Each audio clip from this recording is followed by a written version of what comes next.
Hi guys, welcome back to the channel. I am so excited to be back here filming a video for you guys. I am so sorry that it has taken me so long to post a video. This is also my first video, like true video rather than a grocery haul. Being back on YouTube, giving you guys like a tutorial, a cooking, a baking, a something. Yeah, and I just want to let you guys know, I have been listening to all of you guys. You guys have been checking in on me and I love you guys to pieces. I am making this recipe for, well, quite a few different reasons. One, because it's delicious.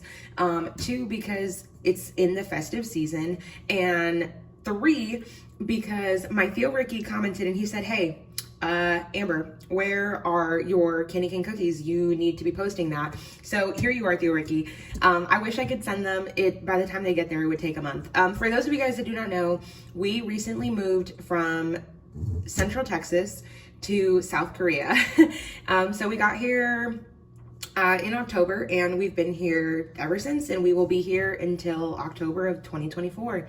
So yeah, I'm really excited to be filming another video. Yeah, I would love to be talking to the camera, but right now it is currently 9 in the morning and yeah, I have some serious bags under my eyes because I'm tired. But it's okay, we're gonna be filming another video. And also, shout out to my mom. This is my mom's recipe. My mom has been making this since the 90s.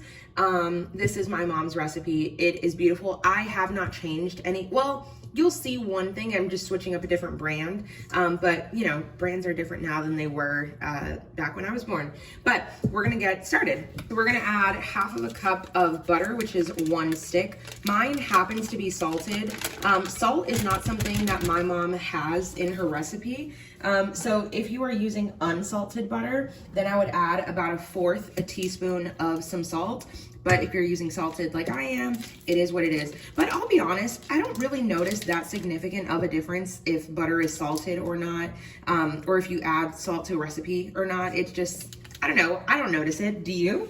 Then we are going to add equal parts. So if you wanted to cut this recipe in half, you could. But, so that was half a cup of butter. This is half a cup of shortening. Let me just show you guys what I'm using. This is basic, oh God, we're so close to the camera.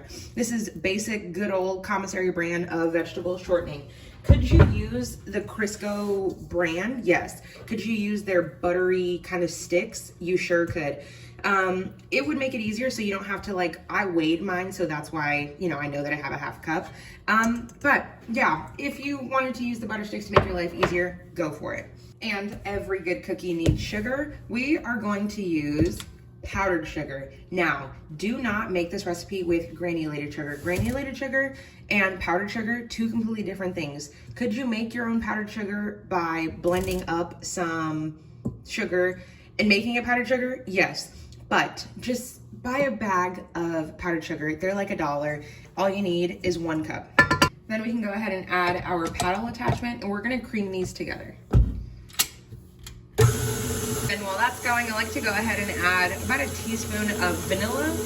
Then we're gonna add our almond extract. So almond extract to me is just, it's so nostalgic. If you guys have been watching me on TikTok, I will go ahead and put my handle here along with all my other social media that will be linked down below. I've been using almond extract in a lot of different cookies, in my spritz cookies, in my sugar cookies. It just works. So this is an almond bakery emulsion. You absolutely do not need this. You can use pure almond extract. That's essentially what this is, but this is more for like commercial baking, but it is what it is. Anyway, almond extract is what you need. Now, if you are not a fan of almond extract, you can absolutely make these cookies without it. You're only adding 1.5 teaspoons, so it's not going to significantly change the recipe. But as far as making them the way my mom does and the way I now do, you need almond extract. If you like almond extract, then you are going to love this. So I just like to shake it up. And if you use like almond extract, like the liquid looking one, it's the exact same. And whether you're using real almond extract or imitation, I'll be honest, it tastes very similar. So I'm adding 1 teaspoon and 1/2 teaspoon. It smells so good, it tastes so good. You could use a peppermint extract, I guess, in place of this. Even though these are candy cane cookies, they are not peppermint flavored. So you just get the shape of a candy cane, which you'll see eventually. Yeah. We're gonna cream this together once more to make sure everything is nicely incorporated. And once you have that mixed, you wanna add your egg. I always tell you guys, crack your egg in a separate bowl or cup or something that you're not gonna have to fish it out of this giant bowl, because if you get a shell in here, it's a lot easier to fish it out in a smaller bowl that doesn't have a million ingredients rather than your big bowl. So we're just gonna double check it, make sure no eggshell, and then we're just gonna pour it in. Mixer once again. Now it's time to add our flour. As I've told you guys before, sorry, I keep having to move things because the counter space isn't limited, but since this is my first time filming a real video here that isn't on the stove, I'm just having to make it work. Next time I'm gonna move my lighting equipment. So with your flour, you don't want to pack it in on the side. You want to lift up your flour, shake it, so then you pick it up, and then you just wiggle it. Could you glide something across it to make sure it's even? Sure, but we're just not gonna do that. So that was 1 cup, 2 cups, and a half cup. So 2.5 cups total. Once again, we're gonna give it a mix, but what I like to go ahead and do is wrap a kitchen towel around my mixing bowl here, so that way we don't have flour flying everywhere. You want to go until everything is just incorporated. This is exactly what you are looking for. The dough is still visibly just beautiful. I'm so excited to be making this. Thank you, Theo, for commenting and reminding me that I needed to get this recipe up before Christmas, because this is by far one of the best cookies you'll have. So if I had to describe, besides the taste, it's very vanilla-y, it's very almondy, it's delicious in flavor. The texture is somewhat of a, if you guys have ever made cut out sugar cookies before, it's a cross between that and a shortbread style cookie. It's beautiful. I think this cookie goes perfect with hot cocoa. It's just gorgeous. It's simplistic. It doesn't have a, you know, there's no learning curve to this. It is simple, it is straight up to the point, and it's easy to do. And most of the ingredients you will have. Maybe you don't have almond extract, but trust me, after making this, you're gonna wanna add it into every cookie. Okay, we are just going to scrape down from the sides and make sure we have everything incorporated. Now, we're gonna divide this into 2. Gone ahead and divided the dough into half. So the reason we're dividing it in half is because we have to add our red food coloring so that we can do our candy cane, not only the shape, but the colors. But of course, it does not matter what color you are making them. If you want to make them black and white, if you want to do red and yellow, orange and green, red and green, green and white, anything you want to do, you can do. So we're gonna add 1/2 teaspoon of red food coloring. That is all I have in here. So that's what we're gonna add, 1/2 teaspoon of red food coloring. Now, could you dye the entire thing? Sure, you could do the whole thing dyed or no dye. It's, once again, up to you. But you don't want to overmix. You want to mix it until it is just incorporated with the color that you want. And there you are. It took a couple of seconds. It is going to deepen when it bakes a little bit, but these are not like you know, crazy deep red. This is just a tinge of red, and it's perfect. As we continue to just fold it all together, it's gonna be beautiful. Okay, I'm gonna come back when we have them both in bowls. Now we have both of our doughs in bowls. Instead of putting this in another bowl, I don't want to have to do more dishes, so we're just going to stick with it in this bowl. So I wiped down our counter, even though I am going to use a silicone baking mat. Shout out to my mom for getting me this. Because these counters are white, I do not want to stain them red, especially since we are in military housing and we do not own this place, so I do not want to have to pay for these countertops. If you have dark countertops, then I guess don't worry about it.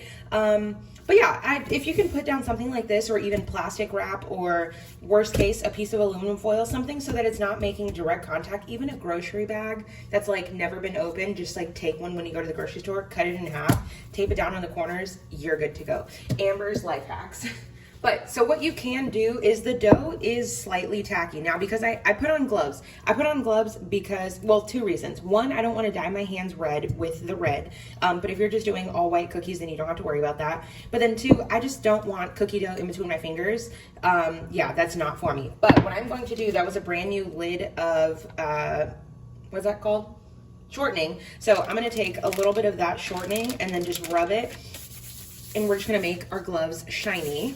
So that way, definitely doesn't stick. And then I don't want the cookies to stick to this. So we're gonna take that leftover amount of shortening and then just mix it on here as well. So same. If you're gonna do this on your countertop, you wanna do the same thing. So then that way it's not sticking. And if we need more, we'll come back to it, but we're just gonna use what we have for now. So you wanna take a tablespoon of each dough. Best way to do it is with 2 tablespoons. So I'm gonna take a tablespoon of this dough, pop it out. And remember, you're making 2 of these, so these are 2 tablespoon size cookies. So don't worry that they're not gonna be big enough, because they are. Then you're gonna take your second dough, and as it starts to sit, the dough is gonna start to dry out, which is perfect because then they are no longer going to be tacky. So now these are candy cane shapes, so we are going to roll them into logs. Best way, press and roll, press and roll. Remember, if you refrigerate your dough, it is going to be a bit easier to handle, but it is what it is. Then same thing you do with the red, you're going to do with the white. I will say these are definitely labor intensive cookies. Ingredient wise, they're not very hard. But when it comes down to making these, if someone makes them for you, just know that they love you, because they do take a good amount of work. Okay, so you can make them as long or as big as you would like. I think 1 tablespoon is perfect, especially so you don't have some gigantic size cookies. So now all you do is you roll them. I hope you guys can see that well enough. You roll them, and then once you have that, I like to give them a little twist and then just roll it once more, so they're now not just on top of each other, but they're intertwined, and you just keep twisting them. And then I know everyone has a different way that they do a candy cane. To me, a candy cane goes like this. Some people will choose to have it the other way. And that's it. That's literally it. Twist it, fold it. Now we're gonna take our pan that has a silicone baking mat again. You do not have to spray it, oil it, butter it. For one, this mat is nonstick, but even if I were using parchment paper, I wouldn't recommend using aluminum foil because the bottom is going to get very dark of the cookie. But you do not have to spray them or anything because they are just so perfect. But I will tell you, you have to be very delicate with these cookies. These are not, they can be patched up, so they'll be fine, but you just want to be delicate with them. Okay, I'm gonna come back when we have a sheet filled with them. Okay, I could have fit so many more cookies on this baking sheet, but I just wanted to bake 6 at a time so that then you guys can see the way that they expand, and they're gonna be so good. Okay, so I have my oven preheated to 375. We're gonna bake these for 9 minutes and then we'll come back. 9 minutes later, you have candy cane cookies. They are so good. To me, I love to dip these in hot cocoa, milk, coffee. They are just perfect. I'm telling you, if you love anything almond flavored, you need to make these.